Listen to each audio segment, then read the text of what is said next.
बार बिहार में एनडीए को खाट फेंकेंगे और अगले बार जब भी लोकसभा चुनाव होगा तो राहुल गांधी जी को प्रधानमंत्री हम लोग बनाने का काम करेंगे। मोदी के खिलाफ राहुल को लड़ाने चले थे तेजस्वी यादव।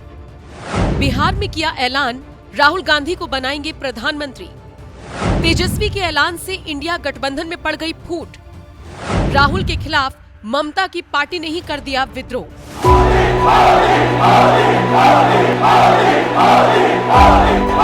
देश की राजनीति में एक बड़ा ब्रांड बन चुके प्रधानमंत्री नरेंद्र मोदी के नाम पर बीजेपी चुनाव दर चुनाव जीतते जा रही है, तो वहीं दूसरी तरफ कांग्रेस नेता राहुल गांधी के नेतृत्व में पार्टी लगातार चुनाव दर चुनाव हारती जा रही है। लेकिन इसके बावजूद कांग्रेस कोई नया चेहरा मैदान में उतारने के बजाय राहुल गांधी पर ही दांव पर दांव चले जा रही है।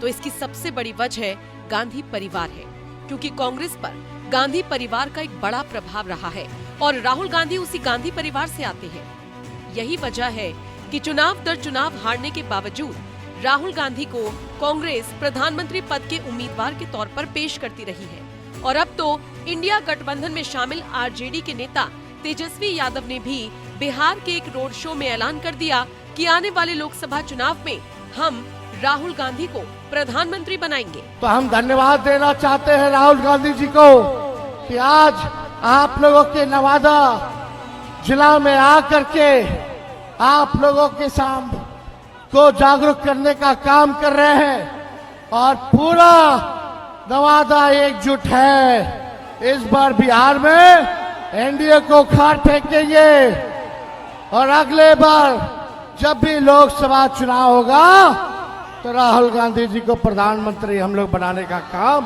करेंगे। वोटर अधिकार यात्रा के दौरान जब तेजस्वी यादव बिहार की धरती से राहुल गांधी को प्रधानमंत्री बनाने का ऐलान कर रहे थे, उस वक्त खुद राहुल गांधी भी वहां पर मौजूद थे और उनके चेहरे पर एक मौन मुस्कुराहट दिख रही थी। लेकिन उन्हें क्या पता था कि तेजस्वी यादव ने भले ही उन्हें प्रधानमंत्री बनाने का ऐलान कर दिया हो, लेकिन इंडिया गठबंधन में शामिल उनके साथी राहुल गांधी को बतौर प्रधानमंत्री उम्मीदवार स्वीकार नहीं करेंगे, क्योंकि राहुल गांधी जब अपनी ही पार्टी को चुनाव नहीं जिता पा रहे तो भला गठबंधन के साथी उन्हें प्रधानमंत्री उम्मीदवार कैसे स्वीकार कर सकते हैं।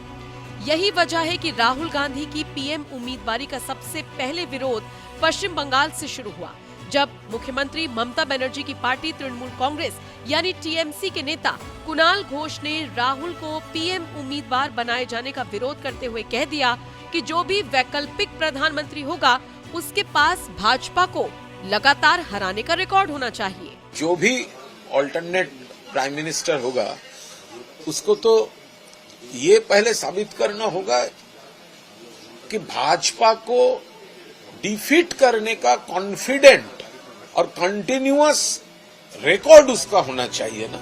टीएमसी के नेता भी खुलेआम ये बात कह रहे हैं कि पीएम उम्मीदवार वही होना चाहिए जो बीजेपी को लगातार हराने का दम रखता हो, और टीएमसी को लगता है कि ये दम ममता बनर्जी में ही है, क्योंकि जब से ममता बनर्जी पश्चिम बंगाल में है बीजेपी को राज्य में सत्ता नसीब नहीं हुई। यहाँ तक कि प्रचंड मोदी लहर के बावजूद बंगाल में बीजेपी उम्मीद मुताबिक सफलता से दूर रही। तो वहीं दूसरी तरफ राहुल गांधी तो खुद साल 2019 के लोकसभा चुनाव में ही अपनी सीट हार गए थे और अब तक कांग्रेस उनके नेतृत्व में कितना विधानसभा चुनाव हारी है इसकी तो कोई गिनती ही नहीं है। इसी बात से आप समझ सकते हैं कि इंडिया गठबंधन में शामिल टीएमसी क्यों उन्हें बतौर पीएम उम्मीदवार स्वीकार नहीं कर रही।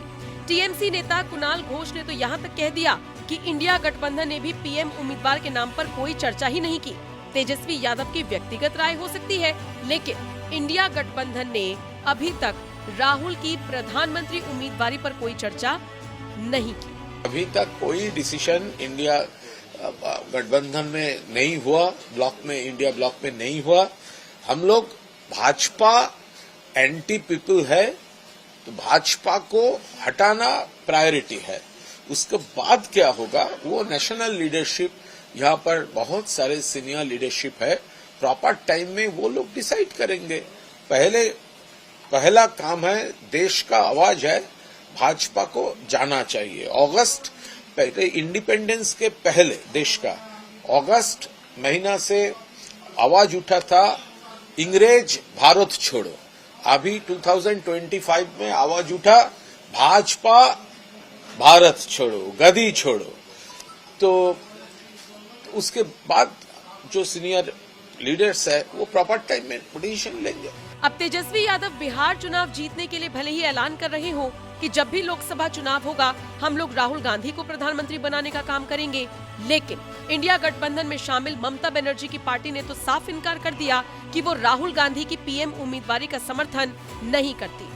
और इसी बात से समझ सकते हैं कि यहाँ तो इंडिया गठबंधन में ही राहुल गांधी के नाम पर सहमति नहीं बन पा रही और तेजस्वी यादव चले हैं उन्हें प्रधानमंत्री बनाने। वैसे आपको क्या लगता है, क्या 2029 के लोकसभा चुनाव में राहुल गांधी मोदी को टक्कर दे पाएंगे? आप अपनी राय हमें कमेंट कर जरूर बताएं। साथ ही कुछ ही दिनों पहले बिहार गए पीएम मोदी ने राहुल और तेजस्वी यादव पर पलटवार करते हुए क्या कुछ कहा था, आइए वो भी सुन लीजिए। याद करिए, लालटेन राज में यहां कैसी दुर्दशा थी।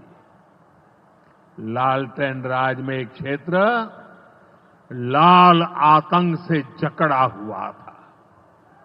माओवादियों की वजह से शाम के बाद कहीं आना जाना मुश्किल था।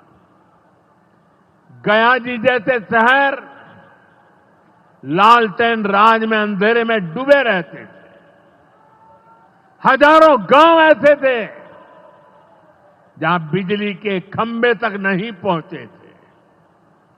लालटेन वालों ने पूरे बिहार के भविष्य को अंधेरे में धकेल दिया था।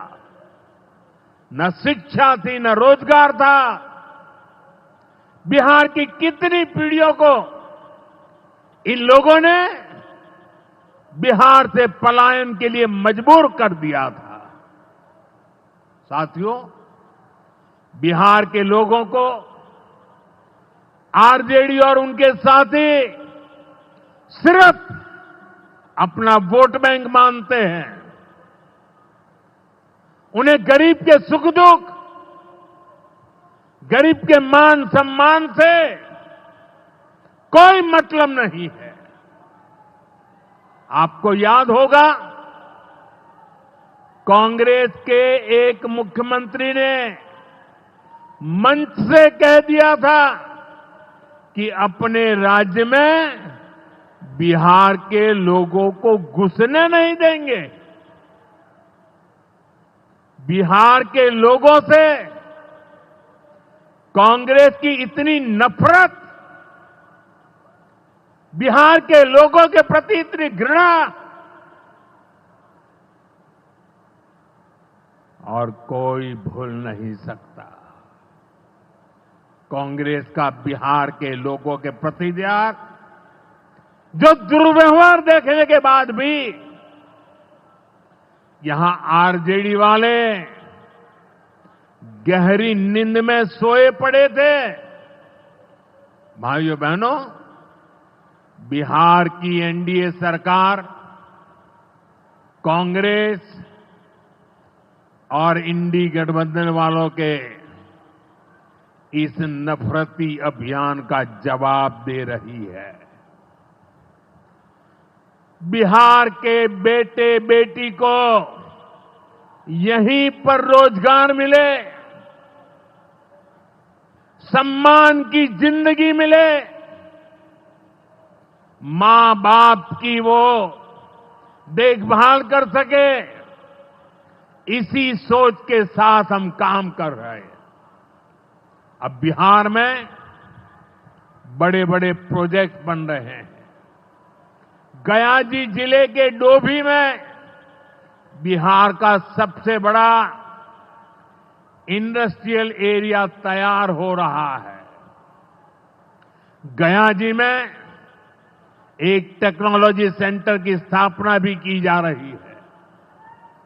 आज ही यहां बक्सर थर्मल प्लांट का, पावर प्लांट का शुभारंभ भी हुआ है। कुछ ही महीने पहले मैंने औरंगाबाद में भी Navinagar super thermal power project की आधारशिला रखी थी। भागलपुर के पीरपैंती में भी नया थर्मल पावर प्लांट बनेगा। इस पावर प्लांट से बिहार में बिजली की आपूर्ति बढ़ेगी। और आप सब जानते हैं, जब बिजली उत्पादन बढ़ता है तो क्या होता है? घरों में बिजली की सप्लाई बढ़ती है और उद्योगों को भी ज्यादा से ज्यादा बिजली मिलती है और इससे भी रोजगार के नए मौके बनते हैं। साथियों, बिहार के युवाओं को पक्की सरकारी नौकरी देने के लिए नीतीश जी ने बड़ा अभियान चलाया हुआ है। ये नीतीश जी हैं, तभी यहां शिक्षकों की भर्ती भी पूरी पारदर्शिता से हुई। साथियों, यहां के नौजवानों को ज्यादा से ज्यादा संख्या में बिहार में ही रोजगार मिले, उन्हें नौकरी के लिए पलायन न करना पड़े, इसमें केंद्र सरकार की एक नई योजना से भी बहुत बड़ी मदद मिलने वाली है। अभी पिछले सप्ताह इस 15 अगस्त से ही देश भर में प्रधानमंत्री विकसित भारत रोजगार योजना लागू हुई है।